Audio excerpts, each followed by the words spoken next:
salam sejahtera teman sejawat semuanya. Terima kasih untuk pujiannya. Saya bersyukur masih ada yang terbuka dengan saya. Jadi hari ini saya akan bicara tentang terapi aritmia. Ya, kapan merujuk. Kalau bicara tentang kapan merujuk, saya rasa akan selesai dengan satu slide. Ya, tapi saya akan berusaha mencoba memberikan gambaran ke teman sejawat semuanya. Bagaimana alurnya dari kami, misalnya hingga ke teman sejawat. Oke, mungkin simple sedikit mengingatkan kembali tentang jalur konduksi. Ya, kita ingat seperti sistem gardu listrik, ada pusatnya di SA node, kemudian ada internodal pathway-nya, kemudian ada AV node di sana, ada bundle his, ada branch, left branch, right branch, vesicle, dan kemudian ujung-ujungnya serabut Purkinje. Ya, kalau kita ilustrasikan sistem listrik ini ke dalam anatomi jantung akan terlihat di gambar di sebelah kiri. Tentu kita bicara tentang guidelines, yang kita adopsi adalah guidelines dari European Society of Cardiology, baru keluar tahun lalu 2021. Kalau kita bicara tentang bradyarrhythmia, di sini kita akan bicara tentang sinus node dysfunction, terus AV block, kemudian ada beberapa subset seperti bundle branch block dan mereka yang dengan keluhan sinkop, ya. Tapi mungkin terkait presentasi hari ini kita hanya fokus di sinus node dysfunction dan AV block. Kita harus paham banyak sekali pemeriksaan yang perlu dikerjakan dan sebaiknya dikerjakan, tapi mungkin saya akan sortir sedikit. Ada beberapa pemeriksaan yang tentu EKG akan kita selalu kerjakan, pemeriksaan ekokardiogram juga sebaiknya dikerjakan, kemudian pemeriksaan sederhana yang mungkin bisa kita kerjakan untuk screening awal, misalnya dengan treadmill, Holter, sebelum kita merujuk mereka yang dengan kecurigaan problemnya berawal dari aritmia atau bradyarrhythmia. Kita harus paham ada beberapa kelemahan di Indonesia misalnya. Kita ambil dari APHRS White Book terakhir yang saya terima. Anda bisa lihat di sini total implantasi pacemaker, ya, angkanya sangat kecil. Bila Anda bandingkan dengan India, kita bandingkan dengan Malaysia pun kita sangat-sangat jauh di bawahnya. Kita tentunya ini mungkin menjadi masalah kita bersama, dan kita harus paham salah satu yang menjadi problem di sini adalah referral yang kurang. Jadi mungkin beberapa pasien itu sangat memerlukan terapi atau memerlukan alat pacu jantung, tapi referral atau ini terganggu atau terhambat karena satu dan lain hal. Jadi selalu akan ada 5 pertanyaan penting yang mungkin saya bisa persingkat nanti. Apakah indikasi pemasangan alat pacu jantung baik yang temporer maupun yang permanen?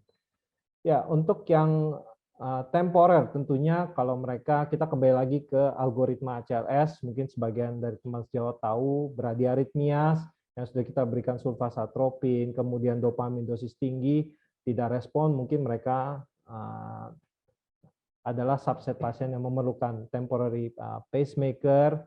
Dan jangan lupa kalau ada kausa yang bisa kita kembalikan, itu adalah hal yang kita harus kejar untuk terapi. Ini adalah alat temporary pacemaker, Anda lihat di sudut kanan atas, ini elektrode-nya, kemudian alat generatornya di bawah. Dan sekali lagi terkait dengan sinus node dysfunction, saya tidak ada banyak contoh di sana. Dan sekali lagi terapi alat pacu jantung akan menjadi salah satu terapi modalitas pertama.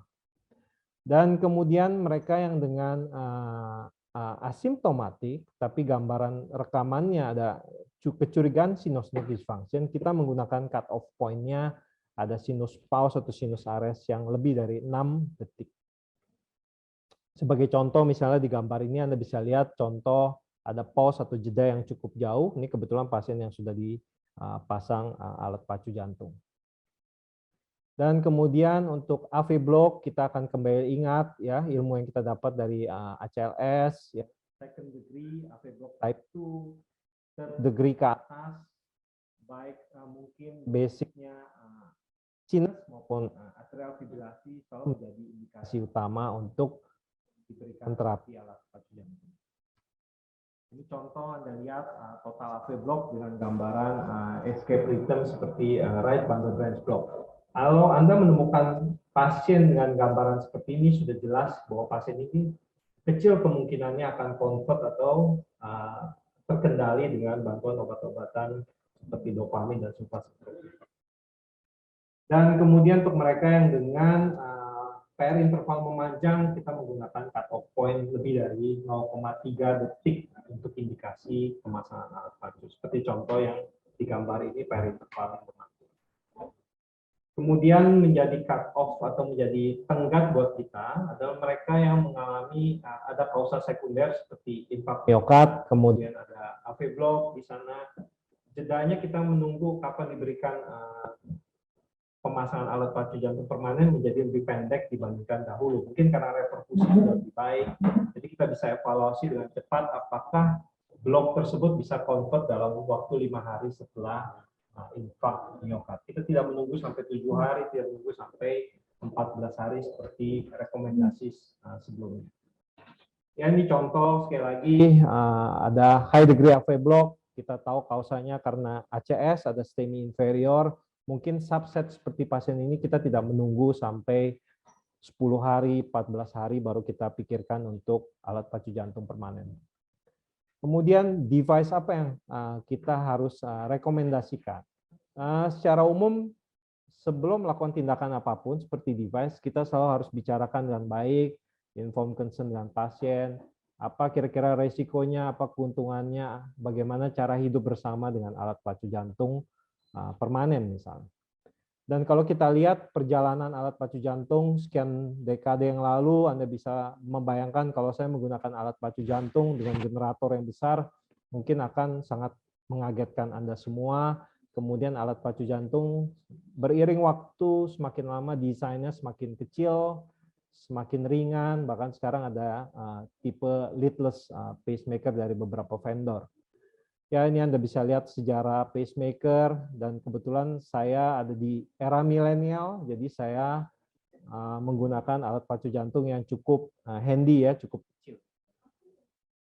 Basic pacu jantung ada single chamber, dual chamber. Single chamber bisa kita implantasi di atrium, di RAA, maupun di ventricle. Di ventricle pun sekarang sudah bergeser, yang dulunya di RP apex ke septal, kemudian sekarang kita lebih ke conduction system di his bundle maupun di bundle left bundle pacing. Kemudian ada dual chamber, tentunya ada 2 elektrod di sana, ada yang ke right RAA dan kemudian di ventricle. Tentunya ini harus disesuaikan dengan indikasi masing-masing pasien tersebut. Ada lead, ada generator, kemudian itu yang diimplantasi ke pasien. Ya, nomenklatur ini yang selalu penting karena ini akan tertulis di dalam status. Jadi mungkin teman sejawat jangan bingung kalau misalnya sejawat SPJP ada menuliskan DDDDR. Ya, maksudnya nomenklatur pertama adalah chamber mana yang di pace, nomenklatur yang kedua adalah chamber mana yang di istilahnya di observe ya, kemudian responnya pada irama intrinsiknya seperti apa diteruskan, apa diinhibit, kemudian apakah ada modalitas lain seperti rate responsif yang biasa kita gunakan di PPM yang generasi terbaru. Dan Anda bisa baca di guidelines ini, saya tidak akan terlalu detail karena pada dasarnya Anda pikirkan kalau pasien Anda usianya muda, pasien Anda mungkin ejection fraction-nya rendah, Anda mungkin harus mengejar dual chamber pacing dibandingkan single chamber. Beda halnya mungkin mereka yang usianya lanjut, aktivitasnya sudah terbatas, mungkin kita hanya memikirkan single chamber pacing, bahkan kita mungkin tidak memerlukan rate responsive pacing. Jadi kemudian pertanyaan selanjutnya, bagaimana cara kita melakukan prosedur tersebut? Jadi kita mencoba memberikan ilustrasi yang baik kepada pasien dan keluarga. Ada beberapa cara yang biasa saya gunakan adalah tentunya yang axillary maupun yang subclavian. Beberapa sejawat dari Elektrofisiologis ada yang menggunakan countdown melalui cephalic vein. Ada beberapa keuntungan dan kerugiannya yang nanti mungkin bisa saya sampaikan dengan beberapa gambar selanjutnya. Jadi Anda lihat di gambar tersebut ada subclavian vein yang persis di bawah tulang ini ya, yang besar, kemudian ada axillaris vein, kemudian yang kecil ini adalah cephalic vein yang biasa kita untuk sejawat elektrofisiologis menggunakan countdown system. Tentu beberapa kerugiannya bila kita menggunakan subclavian approach adalah lead bisa mengalami fracture atau terhimpit di sana. Setelah kita melakukan jenis akses yang kita menentukan jenis akses yang kita ingin tuju, tentu adalah kita membuat pocket ya. Pocket untuk device akan sangat tergantung dengan ukurannya. Jika kita menggunakan ICD atau CRT, tentunya akan lebih besar dibandingkan pocket pacemaker pada umumnya. Dan kemudian kita harus menentukan apakah posisi ujung lead-nya sudah baik ya. Ini contoh di dual chamber ICD, kemudian ada CRT, kemudian ada ilustrasi di dual chamber pacemaker. Dan jangan lupa untuk selalu memberikan slack ya, memberikan kelonggaran sedikit di lead tersebut supaya bila mana pasien tersebut beraktivitas atau mungkin dalam posisi supine, kadang kita tidak prediksi ternyata respirasinya atau perubahan posisi merubah dan menyebabkan dislodge dari elektrod tersebut, dari lead tersebut. Dan yang biasa sesaat sebelum kita tinggalkan ruang tindakan adalah kita melihat value-nya, angka-angka, voltasenya, amplitude-nya, kemudian resistance-nya apakah memenuhi syarat. Jadi sebelum kita tutup, kita selesaikan, kita harus selalu menganalisa ini dan kemudian ini akan kita evaluasi selama follow up pasien tersebut. Kemudian komplikasi yang juga harus selalu disampaikan kepada pasien dan keluarga. Ini contoh beberapa tricky case yang saya alami, misalnya sangat angulated, ya, Anda lihat di gambar kedua, bahkan di seat-nya saja bisa sampai terjepit ya, Ben. Dan ini mungkin menggunakan trik khusus atau Anda bisa approach dari sisi kiri. Ada beberapa case yang bisa saya publish yang mungkin akan menarik. Tapi intinya adalah setiap tindakan kita jangan sampai menciderai atau memperburuk kondisi pasien. Contoh lainnya, lead dislodge, ya. Kemudian infection, ya. Saya juga ada satu case terkait dengan infection. Anda lihat push di dalam pocketnya, kemudian bisa saya atasi dengan contralateral implantation. Ini adalah persentase kemungkinannya, ya, dislodge, infection, kemudian tentunya pencegahan akan menjadi kunci, ya. Kita menggunakan antibiotik yang baik, tetap kita berikan pre dan durante perawatan, kemudian anti-asepsis yang baik, ya. Ini contoh lainnya hematoma, pasiennya sangat akeksia, emphysematus, ya. Saya mengalami kesulitan dalam memasang dan kebetulan bisa, tapi dengan implikasi atau komplikasi hematom sukutan. Contoh lain pasien dari kiriman sejawat lain, ya, ada hemotoraks karena implantasi pacemaker. Hal ini semua bisa terjadi, sebaik mungkin kita inform concern ke pasien, dan ini contoh hematom sekian waktu setelah implantasi pada mereka yang menggunakan kebetulan antiplatelet, ya. Dan kemudian harus kita buka dan semuanya isinya stolsel atau bekuan darah. Jadi hal-hal ini harus selalu disampaikan. Ini slide penting yang mungkin harus kita paham. Kita harus mengerti apakah seseorang itu thrombotic risk-nya tinggi, apakah seseorang itu resiko bleeding-nya tinggi. Yang Anda lihat di sisi kiri, resiko bleeding untuk implantasi pacemaker. Untuk first implant akan kita anggap sebagai low bleeding risk. Kemudian yang di atas Anda melihat apakah risiko untuk trombotik. Pada dasarnya sekarang antikoagulan, apalagi novel oral antikoagulan akan kita teruskan peri operatif. Hati-hati mungkin terkait dengan antiplatelet. Contoh lain, bila Anda ingin melakukan ekstraksi atau mengganti, Anda bisa menggunakan beberapa device dari vendor yang akan membantu, misalnya plasma blade, supaya jangan Anda merusak elektrod yang sudah dipasang, dan tentunya akan menjadi keuntungan tertentu bila Micra atau leadless pacemaker akan menjadi lebih ekonomis, mungkin bisa ditawarkan untuk mereka yang sudah repetisi ya berulang kali dipasang pacemaker atau ada kendala dengan reinfeksi yang berulang. Jadi mungkin sebagai follow up beberapa slide terakhir saya, kita harus tahu kapan melakukan follow up, tentunya 72 jam pertama, minggu-minggu awal setelah implantasi, dan sebaiknya setahun satu kali, ya minimal setahun sekali, dan mungkin bisa kita perpendek kalau sudah mendekati eri dari pacemaker tersebut. Ini contoh hal-hal luka tentu akan menjadi perhatian kita selama follow up, dan ini programming juga akan menjadi hal penting, tidak akan saya bahas detail, intinya adalah bagaimana kita mengoptimalisasi device tersebut supaya juga bisa memberikan efikasi, tapi baterainya juga bisa bertahan cukup baik ya.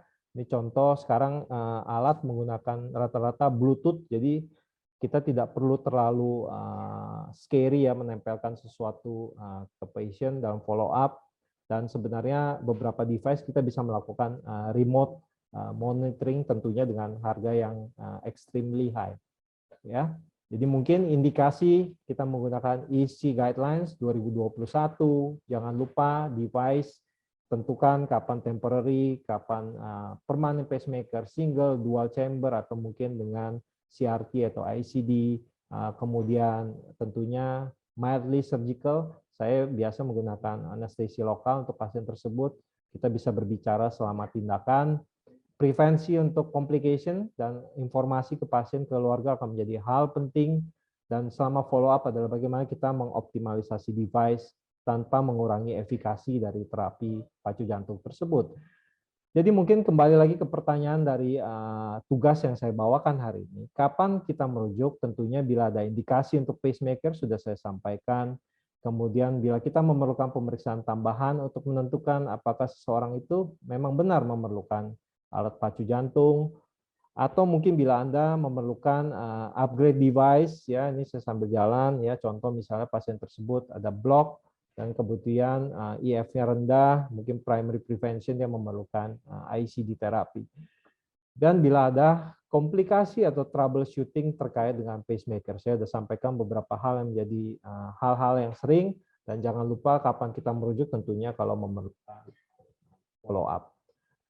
Ini yang bisa saya sampaikan hari ini, mudah-mudahan cukup concise dan bisa Anda terima, dan terima kasih.